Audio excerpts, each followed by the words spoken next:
The Cold War ended, but the mindset never did. We didn't get a clean resolution. We got a collapse. And those are two very, very different things. Containment becomes default. By the 1950s, the world had hardened into blocs. NATO forms in 1949. The Warsaw Pact follows in 1955. Nuclear arsenals expand rapidly. Proxy wars erupt in Korea, later Vietnam. Containment wasn't temporary policy anymore. It was identity. Thank you for joining me right where we left off on the direction of the American Empire, reconstruction and what changed, here on Aaron's Smoke Break.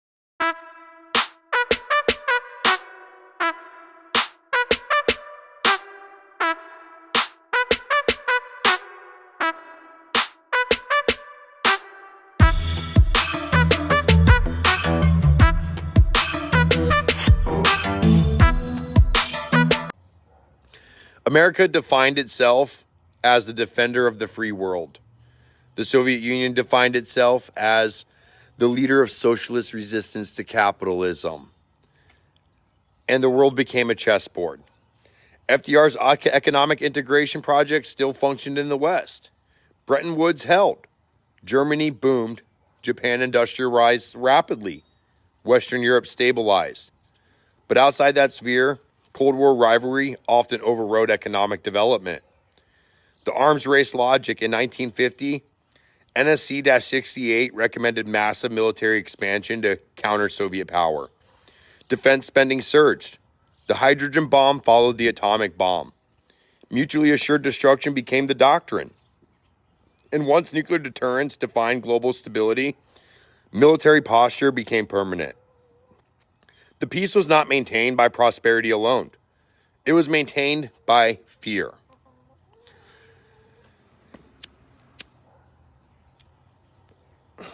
The Soviet model cracks. Over decades, the Soviet system stagnated. Central planning struggled to innovate. Economic inefficiencies multiplied. Political dissent simmered beneath repression. By the late 1980s, under Mikhail Gorbachev, reforms loosened the system. And in 1991, the Soviet Union dissolved. I'm also in the opinion they saw the U.S. military annihilate the world's third largest army in Iraq during the first Iraq War in the 90s in the span of 6 months to a year. And they realized they had lost the Cold War. Like, militarily, they would not stand up against us. Just my opinion.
Let me know what you think in the comments. Back to our history lesson. The Cold War ended not with a negotiated philosophical reconciliation, but with economic collapse. I would make the argument the open system that America did maintain within our ideological barriers did, at the end of the day, win the Cold War. Think about it here. When our own open press calls us out on all of our bullshit here, think about Vietnam, unpopular war. Man from Duval's Bluff. Buddy, how long have you been here? About 36 days. Oh, yeah. Have you seen a lot of action during those 36 days? Just a little bit, not too all much. Little incoming here and there. How does it feel to be down in your bunker with all of that artillery coming in? A little bit shaky. Me, I'm a natural-born chicken. We understand back home that this was one of the roughest places in the war. Would you agree with that? I certainly would. It is. It's pretty bad up here. Could you tell us about some of your experiences since you've been here? A lot of artillery incoming rounds and mortars. There's not much you can say about it. Have you had some pretty close calls? Not too close, but pretty close. I'm still here. What do you do when you hear those rounds coming in? You get out just about as fast as you can. Then after they slack up a little bit, you find your hole. You keep your head down. How long have you been here? 36 days. In Vietnam? 4 months. 4 months and 2 days. How much longer you got? Well, I hope just 8 more months, but maybe 9 to do in Vietnam. How does this country compare with Duval's Bluff? No, none whatsoever. I'd like to be back there. How much longer are you going to be here at Containment? We're supposed to leave in the morning. I hope so. Going to go on a little R&R? Oh, I'd like that. I'd like to go to Hawaii and meet my wife. How long have you been married? About a year and 6 months. When was the last time you saw your wife? In June. She's living back in Duval's Bluff now? With her mother. Are you going to get home for Christmas this year? No. No way. Will this be your first Christmas away from home? Right. First one away from home. I've got a little girl, 3 months old, I've never seen before. What's her name? Janet Ellen. Do you get many letters from your wife telling you about your little girl? Every other day, or sometimes every day. We can't get mail up here every day on account of the weather. Most every day we have a mail call, I get a letter. You'll be glad to get out of here, huh? Oh, certainly will. Mission was not accomplished at the end of the day. Yeah, we left and there was peace between the North and the South, but at the end of the day, the North beat the South. That government still runs them today. The American embassy was ransacked in a matter of hours, despite a government warning that looters would be shot on sight. What wasn't worth taking was simply junked on the streets.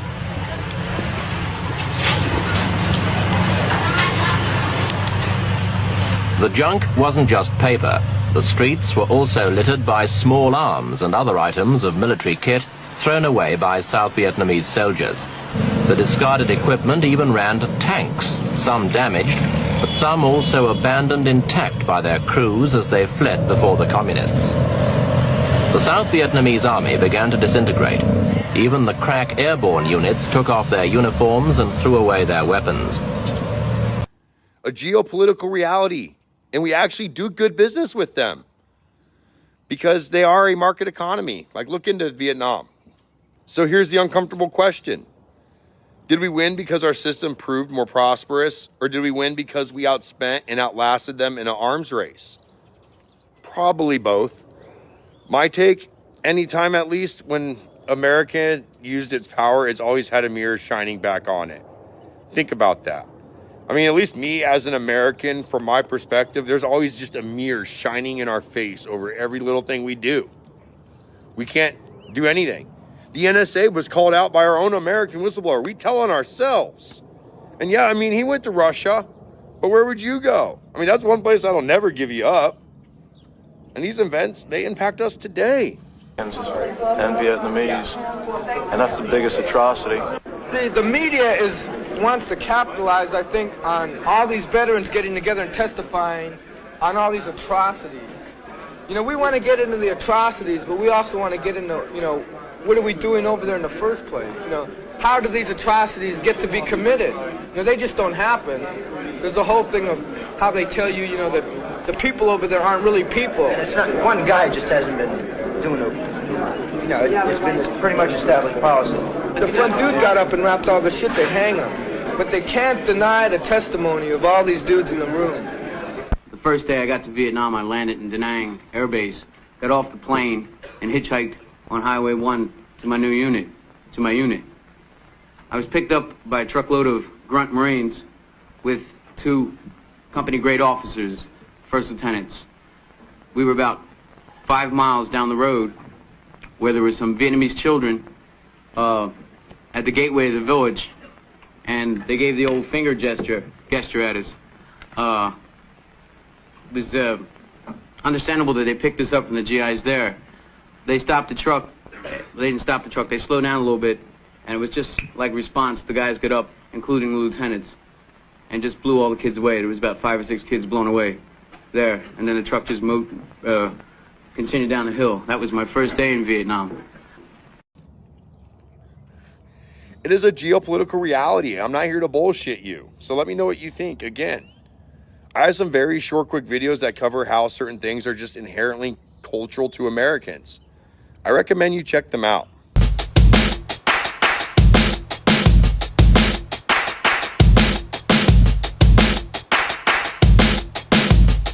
The divide and conquer that never quite closed. When the Soviet Union collapsed, many in the West assumed liberal democracy had permanently triumphed. But Russia did not experience a clean transition. The 1990s brought economic shock therapy, oligarch consolidation, and massive instability. Many Russians associate that decade not with freedom, but humiliation and collapse. They had a lot of pride in the Soviet Union. You're talking about the country that defeated Nazi Germany here. And when I say defeated, like, more lives were lost in Russia than anywhere else. 20 million plus dead fighting the Germans alone. I know Stalin did not do good things, but to the Russian people, this was something that they all suffered for. But meanwhile, after the Soviet Union had fallen, NATO still expanding eastward.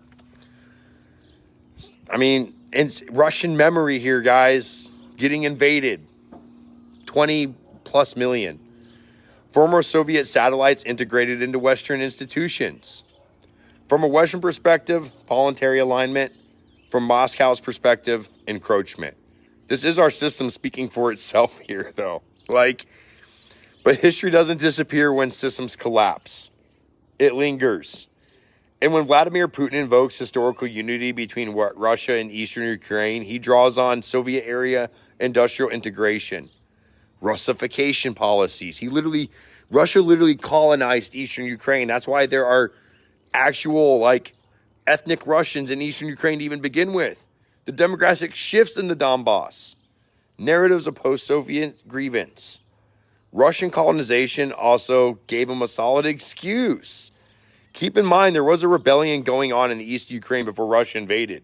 It was used as a pretext. What do you think here? That doesn't justify invasion, but it explains rhetoric. What would Roosevelt have done? Now we hit the philosophical core of this episode. FDR believed that if you stabilize trade, reduce economic desperation in open markets, you reduce extremism. He wasn't naive about power, but his emphasis was structural prosperity. So here's the real question. If Roosevelt had lived, would he have leaned harder into integrating the Soviet Union economically? Would he have slowed the ideological framing? Would he have resisted permanent military expansion? Keep in mind here, Roosevelt was a very experienced leader towards the end of World War II. He was in his 4th term. That's a long time to be leading a nation. Or was it a confrontation? Was it inevitable as Stalin consolidated in the eastern of Europe? We can't prove counterfactuals here, but we can observe trajectories. Under Truman and his successors, containment became institutionalized. The national security state became permanent. Military budgets normalized at levels unprecedented in peacetime. There was also a lot of discovered at the end of the war, like the extent of atrocities committed by Germany. Things were starting to come out about what the Russians were doing too, in areas they were liberating. The United States became both the guarantor of global trade and the central military superpower defending freedom in a divided world. And that dual identity still defines us in the Western world as a whole. So what do you think? Would FDR's heavier economic emphasis have softened the Cold War? Or was the Soviet system always going to force confrontation? Did we drift from the original mission? Or did the world force the pivot? Because here's what's undeniable. The Cold War ended, but the security structure built to fight it never fully went away.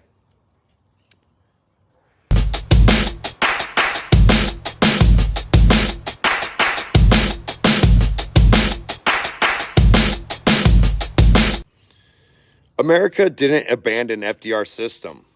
We layered something on top of it. And that layer slowly became the dominant identity. After World War II, the United States did something unprecedented in history. We defeated enemies and rebuilt them and gave them full autonomy. Germany became Europe's economic engine. Japan became a technological powerhouse. Western Europe stabilized under American security guarantees, something that's taken for granted to this day. Something that's forgotten, in my opinion. Let me know. Americans, how do you feel? Do you feel it's forgotten? Europeans, do you feel your own have forgotten it, or what? But that's not Rome here. That's not the Roman Empire. That's not the British Empire. That is something different. We didn't strip conquered lands for tribute. We integrated them into a system. The dollar became central. The seas stayed open. Trade expanded. And for decades, global poverty fell. Industrial output soared. And a middle class emerged across former war zones. That is not nothing. If you think it's nothing, explain why. I want to hear your logic, because that's historic. But at the same time, we institutionalized permanent security structures. We normalized intelligence intervention abroad. We built a nuclear standoff framework, and we treated ideology as a battlefield. In some prior videos, I explained why that's never works. History shows it. And over time, the security apparatus stopped feeling temporary. It became standard. And it made a lot of people rich too. I'm not going to deny that. Here's the biggest tension point here. FDR's model leaned on prosperity to prevent war. The Cold War model leaned on deterrence to prevent war. One assumes economic integration softens conflict. The other assumes conflict is inevitable and must be managed. America ended up carrying both identities at once, and I would make the argument it's because we have freedom of speech and freedom of press. The people we elect represent as such sometimes.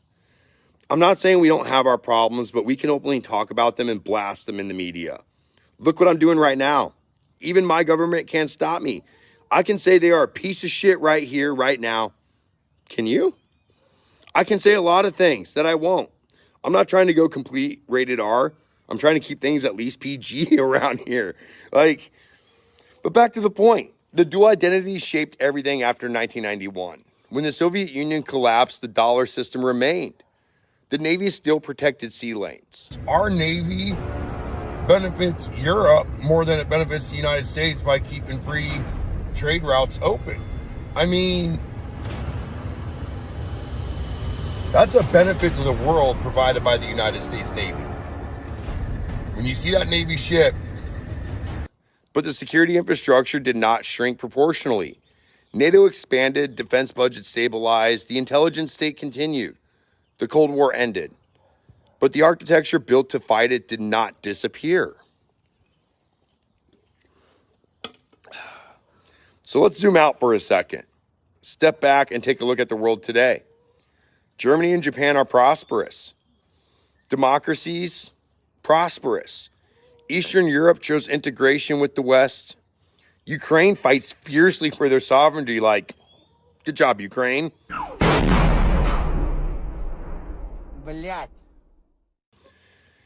That part of the American system, open trade, integration, rebuilding former enemies, worked.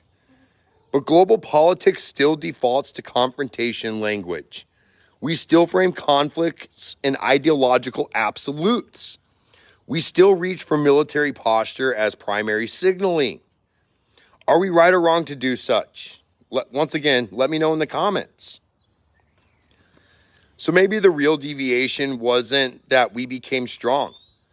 Maybe the deviation was that we stopped trusting our system to speak for itself. Because here's the thing about open societies. Free speech is messy. Markets are messy. Democracy is messy. But when it works, it attracts. Germany wasn't forced to prosper. Japan wasn't cohered into growth. They grew because the integration worked. The Soviet Union collapsed under its own efficiencies. That wasn't because we invaded it. It's because our economic model proved more adaptive over time. So imagine, if Roosevelt's emphasis on economic architecture had remained the dominant guiding philosophy, would we have avoided some proxy wars? Would we have reduced covert interventions? Would we have allowed ideological competition to resolve more organically? Or was the world too volatile for that restraint? I think the world would have been fucking over war. I mean, to me, I'm over it.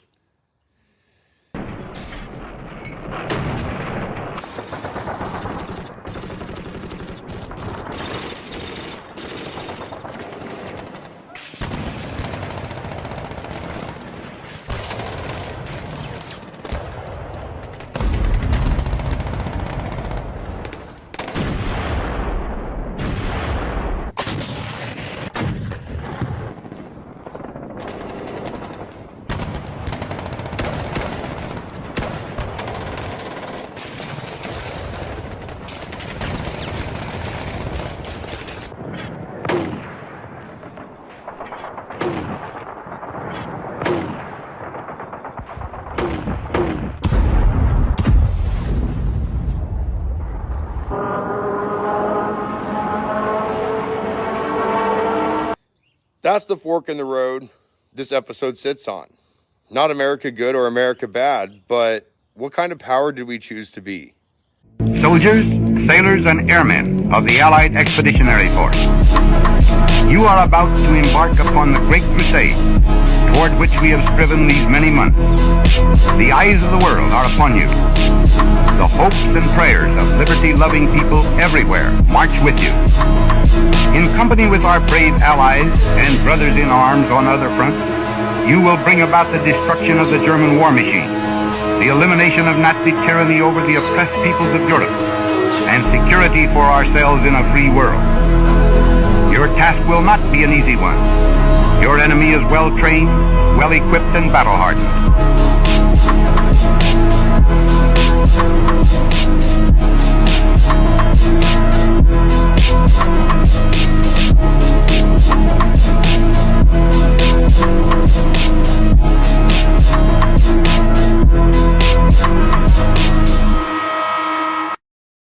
The Empire territory? No. The Empire markets? Absolutely. Capitalism. I mean, we're champions of it here. Or the guardian of sea lanes? Yes, we did. We are like the sole guardian of the sea lanes. The permanent global security manager. Yes, we did. Very accidentally. The world police here.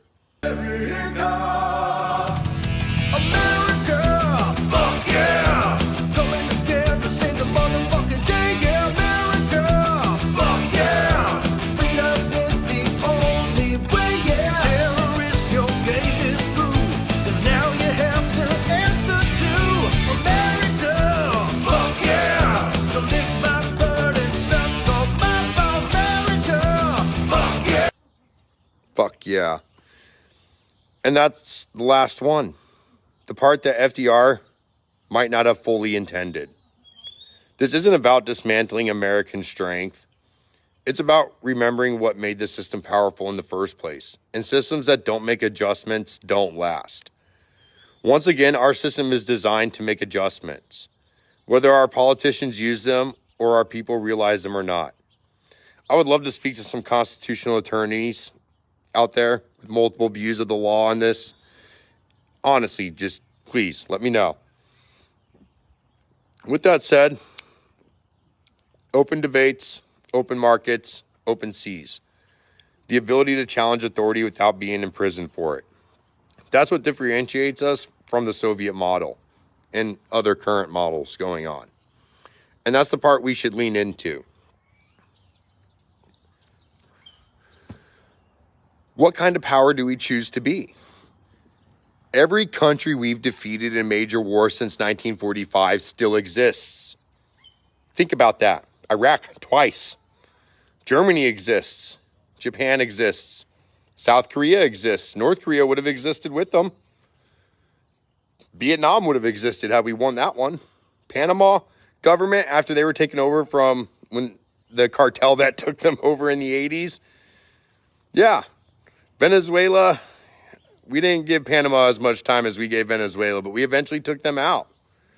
We're not going to do anything different with Venezuela. They're going to benefit from the oil. Will American companies? Yeah. Sounds like some India companies are going to get in on this too. Our government can be a business. It doesn't spend money unless it's going to have a good return on investment. And Cuba, you know, they're trickier. Once they've had a backing of a nuclear power, it's kind of hard. I mean, there was a whole event that happened with this. Just Google John F. Kennedy, 1960s. It was a whole thing. But even Iraq, after invasion, insurgency, sectarian fracture, it still stands as a sovereign state participating in global trade. You can argue the execution. You can criticize the decisions. You can say we shouldn't have been there. That you are right to question. Everything our government does, you can question. That is fair. But here's the geopolitical reality. We don't annex them. We don't erase their language. We don't dissolve their culture. We don't force them to become Americans. We integrate them into an economic system. I get it. Iraq is a messy example. It's fractured. It struggles. It is imperfect. But it has elections. It trades internationally. It participates in global markets. And despite everything, it's not a U.S. colony. We benefit. Of course we do. Every great power is self-interested. I've never claimed we are not. Do not put words in my mouth. But there is a difference between self-interest and regional and territorial control. Most of our colonies today, we have for defense purposes, like Puerto Rico, Guam, like Hawaii, we gave statehood. We had to after World War II. They strong-armed us. I know Puerto Rico really wants it. I support it. Personally, let me know what you think. Puerto Ricans, speak up. I think you guys should be a state. That's me. But this is where I always go back to Cyrus the Great. Conquer territory, leave the culture, allow local governance. We do so on the biggest level. We give every local country economic freedom to keep trade flowing. Power without cultural erasure. That's closer to the American model, evolved into, at least at its best. I mean, look, I have some videos that do touch on Cyrus the Great. I'm going to have to recommend you do check out. I love him. He's a great person. So definitely, he changed humanity. So maybe the real question isn't whether America became powerful. The question is whether we lean into the parts of our system that made others want it. Open speech, free press, sympathizers of our enemies who are American citizens have a voice here even. I mean, our media is full of it. Americans actively hate on America in our media. But we have open markets, we have open seas, the right to criticize your own government without disappearing. I'm not saying our own government hasn't had its own shading dealings, but nothing can stop people from talking about it once the information has been released to the American public. I have videos that cover this here. It's the American public to do it as they please, investigate as they please, talk about it as they please, and they can make up an entire story as they please. Just don't defame anyone. Alex Jones. But that's not Soviet Union, current Russia, or China. That's not imperial extraction here. That's a different model of dominance. Look at FDR's blueprint wasn't perfect. Truman's pivot wasn't entirely avoidable. Stalin was brutal. The Cold War was real. But the system that ultimately outlasted the Soviet Union wasn't built on fear alone. It was built on adaptability, on argument, on markets, on letting people rise inside the structure. We can carry a strong military. We probably should, especially a Navy. I actually support a small standing army, and I'm more of a spec op-based army kind of guy. Google Rumsfeld Doctrine. I'm all about that. But if our system is strong, it doesn't need to shout. It can literally just speak for itself. And that's the part worth remembering. I've covered in my other videos how a passive nonviolent approach does in fact work. And we live in a world with technology like Starlink, where you can't silence people. This is one of the few times in history the people of the world actually have the opportunity to all communicate and come together. Just yell to Elon Musk, like, that you need some internet, that your government's restricting. Start rebelling against your government. Elon might find himself getting real busy real quick, so buckle up.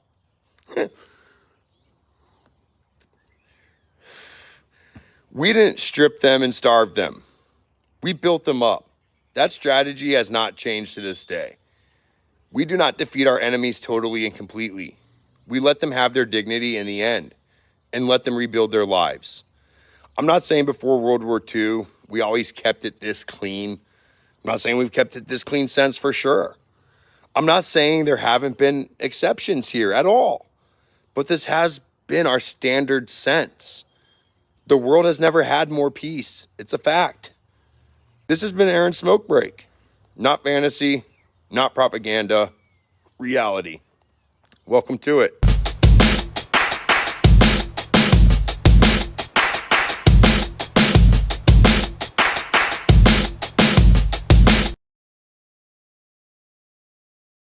This has been American Smoke Break. Cut.